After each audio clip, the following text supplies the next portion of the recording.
আসসালামু আলাইকুম বন্ধুরা, আশা করি আপনারা সকলেই ভালো আছেন। বন্ধুরা, আজকের এই ভিডিওটিতে আমরা বনী ইসরায়েলের ধনত্ব ব্যক্তি কিফল ও এক মহিষী নারীর আল্লাহ ভীরুর একটি বাস্তব ঘটনা সম্পর্কে আপনাদের বলতে চলেছি, যা শুনে আপনার মন ছুঁয়ে যাবে ইনশাল্লাহ। তাই ভিডিওটি একেবারে শেষ পর্যন্ত দেখবেন। হজরত আবদুল্লাহ ইবনে ওমর রাদিয়াল্লাহু থেকে বর্ণিত, তিনি বলেন, একবার দুইবার বা 5-7 বার নয়, বরং এর চেয়ে অধিকবার আমি রাসূল সাল্লাল্লাহু আলাইহি সাল্লামের মুখে বলতে শুনেছি যে বনী ইসরায়েলের মধ্যে কিফল নামে এক ধনত্ব ব্যক্তি ছিল, যে সর্বদা পাপ কাজে লিপ্ত থাকত। আল্লাহ পাকের ভয় তার মধ্যে ছিল না, অর্থাৎ আল্লাহ পাকের নাফরমানি করত। প্রতি রাতে সে এক পরমা সুন্দরী মহিলার সঙ্গে জেনা করত। যেহেতু তার কাছে টাকা পয়সা ও ধনসম্পত্তির অভাব ছিল না, তাই সে সর্বদা এই কাজে লিপ্ত থাকত। গুনাহগার পাপ কাজ থেকে সে কোনো সময় পিছুপা হয়নি। কোনো দিন তার এটা মনে হয়নি যে যে গুনাহ কাজ সে করছে তার পরিণাম কী হতে পারে। তার মনে আল্লাহ তাআলার কোনো ভয় ছিল না। সে প্রতি রাতে অর্থের বিনিময়ে সে সুন্দরী কুমারী মেয়েদের তার ঘরে নিয়ে আসত এবং তাদের সাথে পাপ কাজে লিপ্ত হতো। একবার এক পরমা সুন্দরী মহিলার প্রতি তার নজর পড়ল। সেই মহিলাটি ছিল খুবই গরিব। কোনো ক্রমে অভাব অনটনের মধ্যে সে তার জীবিকা নির্বাহ করত। মহিলাটিকে দেখা মাত্রই শয়তান কিফলের মনে কুমন্ত্রণা দিতে থাকে।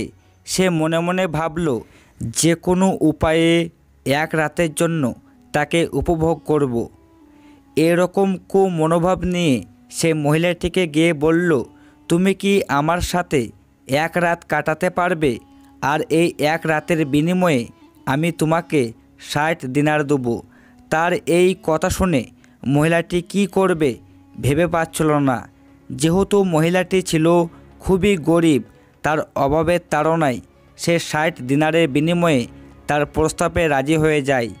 তাই মহিলাটি তার ঘরে আসে।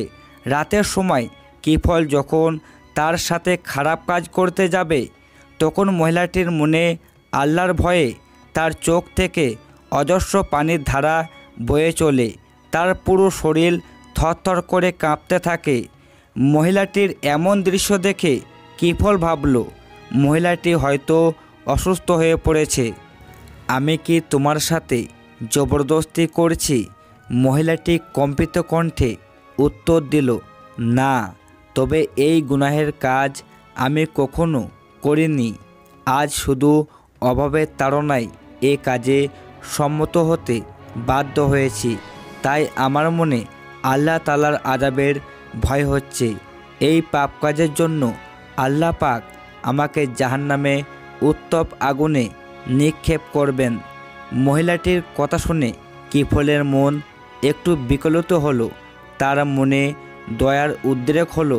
তাই সে বলল, অভাবের কারণে এসেছো, অথচ কখনো ব্যভিচার করোনি। যাও, তোমাকে ছেড়ে দিলাম এবং আমি তোমাকে যে 60 দিনার দিয়েছিলাম সেগুলো আর আমাকে ফেরত দিতে হবে না। আমি তোমাকে তা হাদিয়া হিসাবে দিলাম। মহিলাটি চলে যাবার পর কিফল ঘরের দরজা বন্ধ করে রাত ভোর কাঁদতে থাকে আর মহান আল্লাহ তাআলা দরবারে হাত তুলে বলল, হে আল্লাহ, না জানি কতই না গুনাহগারির কাজ আমি করেছি।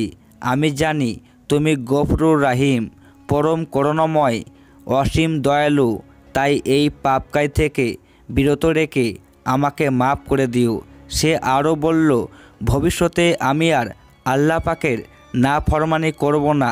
সে রাতে ঘুমিয়ে থাকা অবস্থায় কিফল মারা যায়। সকালে লোকজন তার বাড়ির সামনে এসে দেখে ঘরের দরজা ভেতর থেকে বন্ধ, আর তার ঘরের দরজায় একটা লেখা পাওয়া যায়, আল্লাহ তাআলা কিফলকে ক্ষমা করে দিয়েছেন।